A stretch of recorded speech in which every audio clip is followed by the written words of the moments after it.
নারায়ণগঞ্জে করোনার সংক্রমণ নেই বললেই চলে, তবে পাল্লা দিয়ে বাড়ছে ডেঙ্গু রোগীর সংখ্যা। গত ২৪ ঘন্টায় ডেঙ্গু রোগে আক্রান্ত হয়ে হাসপাতালে ভর্তি হয়েছেন ৪ জন।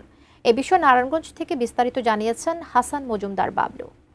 নারায়ণগঞ্জে কিন্তু করোনা আক্রান্ত রোগীর সংখ্যা একেবারেই নেই বললেই চলে। গত ২৪ ঘন্টায় করোনার যে সিমটম রয়েছে সেটি নিয়ে হাসপাতালে এসেছিলেন ২ জন রোগী। তাদেরও কিন্তু পরীক্ষার পরে নেগেটিভ এসেছে।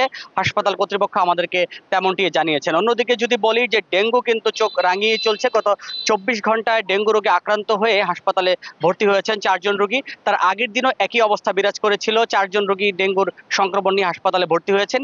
এ নিয়ে কিন্তু চলতি মাসেই ডেঙ্গু রোগে আক্রান্ত হয়েছেন প্রায় ৫৯ জন রোগী।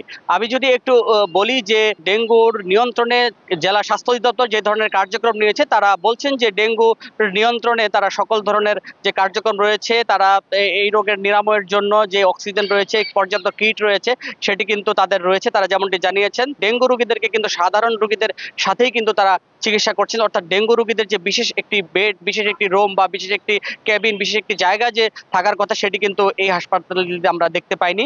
এডিস মশা নিয়ন্ত্রণের জন্য জেলা city corporation, Narayanganj city corporation যে ধরনের কার্যক্রম গ্রহণ করেছেন, তারা জেলা জুড়ে কিন্তু বিশেষ অভিযান কর্মসূচি পালন করছেন। যদিও নারায়ণগঞ্জের বাসিন্দারা বলছেন, সিটি কর্পোরেশন এলাকার বাসিন্দারা পাড়া মহল্লায় তারা বলছেন যে মশক নিধন কার্যক্রম তারা তেমনটি তাদের চোখে পড়ছে না। তো এই ছিল আসলে নারায়ণগঞ্জ থেকে আমার কাছে ডেঙ্গু ও করোনার সংক্রমণের সর্বশেষ তথ্য।